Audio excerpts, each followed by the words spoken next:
ঢালিউডের অন্যতম আলোচিত ও গ্ল্যামারাস অভিনেত্রী পরীমণি রূপালী পর্দার বাইরেও যার অস্তিত্ব সমানভাবে উজ্জ্বল। চলচ্চিত্রের কাজের পাশাপাশি ব্যক্তিগত জীবন, সমসাময়িক নানা ইস্যু এবং সামাজিক যোগাযোগ মাধ্যমে সক্রিয় উপস্থিতির কারণে প্রায় সময় তিনি থাকেন সংবাদের শিরোনামে।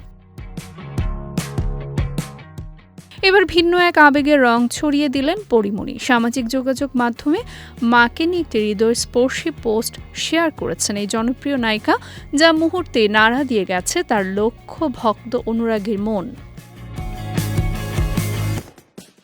পোস্টের প্রতিটি শব্দ যেন ঝরে পড়েছে মাতৃত্বের এক অপার্থিব অনুভূতি, আর তার সঙ্গে মিশে আছে মায়ের জন্য দীর্ঘদিন ধরে বুকের ভেতরে চেপে রাখা এক নীরব হাহাকার। মাকে না বলা কথা যেন এবার ভাষা খুঁজে পেয়েছে এই একটি পোস্টেই। তিনি লিখেছেন, আমার ছেলে অসুস্থ হলে একদম ছোট্ট বাচ্চা হয়ে যায়, বিড়ালের মতো গায়ে ঘেঁষে থাকে সারাক্ষণ। শুধু আমি আমার মায়ের গা ঘেঁষতে পারি না। এই আবেগঘন পোস্টটি প্রকাশের পর থেকে সামাজিক যোগাযোগ মাধ্যমে উষ্ণ সাড়া ফেলেছে। ভক্ত অনুরাগী থেকে শুরু করে সাধারণ নেটিজন সকলেই পরীমণিকে ভালোবাসা আর সান্ত্বনার বন্যায় ভাসিয়ে দিচ্ছেন। মন্তব্যের ঘর জুড়ে উঠে আসছে সহমর্মিতার নানা কথা।